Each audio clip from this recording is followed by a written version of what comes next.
नमस्कार, मैं आपका मित्र सर्वमित्र। मसला है सचिन पायलट अब आर पार के मूड में हैं।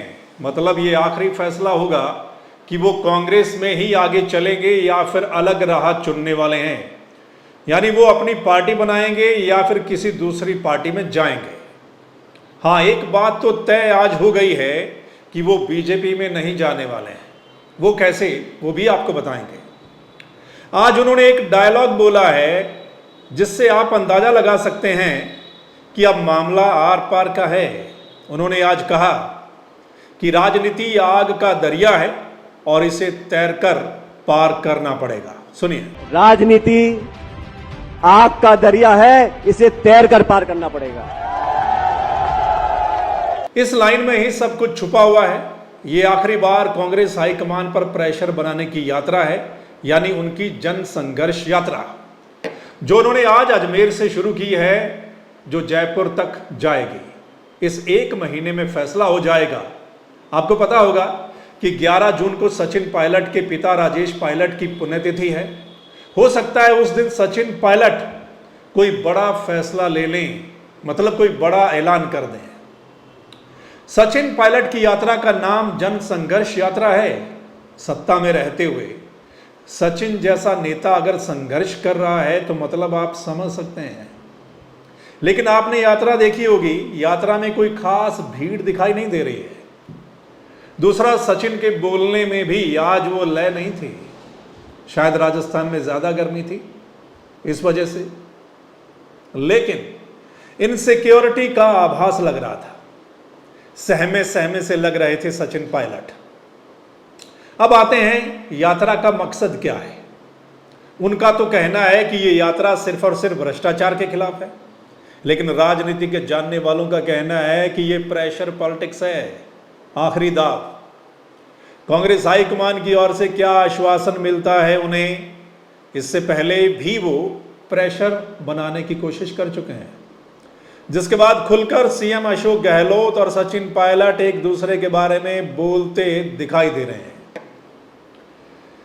लेकिन इस लड़ाई में गहलोत सचिन पर भारी पड़े हैं अभी तक तो, और गहलोत को राजनीति का जादूगर भी कहा जाता है। सचिन ने पूरी कोशिश तो की कि उनको कमान मिले। एक बार बीच में मौका भी आया कि कांग्रेस अशोक गहलोत को राष्ट्रीय अध्यक्ष बनाना चाहती थी। अगर ऐसा हो जाता तो फिर गहलोत को सीएम का पद छोड़ना पड़ता, तो नंबर सचिन का लग सकता था। लेकिन गहलोत नहीं माने, यानी उन्होंने राष्ट्रीय अध्यक्ष बनने से बेहतर सीएम के पद को माना। तो उस समय लग रहा था कि हाईकमान कोई एक्शन गहलोत पर ले सकता है तो फिर सचिन सीएम बन सकते हैं, लेकिन ऐसा कुछ हुआ नहीं। बकायदा उसके बाद तो गहलोत खुलकर सचिन के खिलाफ बोलते नजर आए। वो सीधा सीधा सचिन के समर्थक विधायकों पर आरोप लगाते हैं कि उन्होंने बीजेपी से पैसा लिया है कांग्रेस की सरकार तोड़ने के लिए। तो वहीं सचिन कहते हैं कि गहलोत और वसुंधरा मिले हुए हैं। खैर, अब आते हैं कि सचिन अगर कांग्रेस छोड़ते हैं तो उनके पास कौन सा रास्ता है फिर। चर्चा तो पहले बहुत थी कि वो बीजेपी में जा सकते हैं, लेकिन ऐसा लग नहीं रहा, क्योंकि आज भी यात्रा शुरू करते समय उन्होंने बीजेपी को कोसा तगड़ा हमला बोला कि कर्नाटक में बीजेपी की 40% कमीशन की सरकार है जो अब चली जाएगी।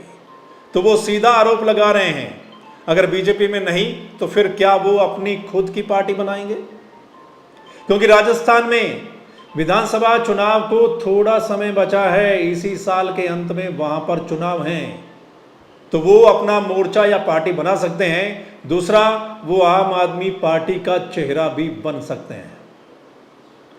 तो जो भी उन्होंने करना है वो 11 जून को इसका ऐलान कर सकते हैं। लेकिन अगर वो कांग्रेस को छोड़ते हैं तो फिर कांग्रेस को कितना नुकसान हो सकता है, इस पर फिर बात करेंगे। किसको कितना नुकसान, किसको कितना फायदा।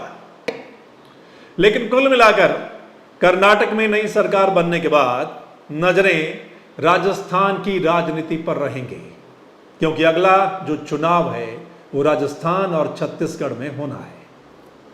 सचिन भी देखेंगे कि कर्नाटक में क्या होता है। इस बीच कांग्रेस हाईकमान भी देखेगा और सोचेगा कि अब सचिन पायलट को लेकर क्या फैसला लेना है। तो नजरें बनाए रखिए, आपको इस मसले से जुड़ी कोई भी अपडेट जो होगी वो देते रहेंगे। आप इस चैनल यानी दा मसला को लाइक सब्सक्राइब कर लीजिए। और आपको क्या लगता है अब सचिन पायलट को लेकर, आप कमेंट करके ज़रूर अपनी राय बता सकते हैं।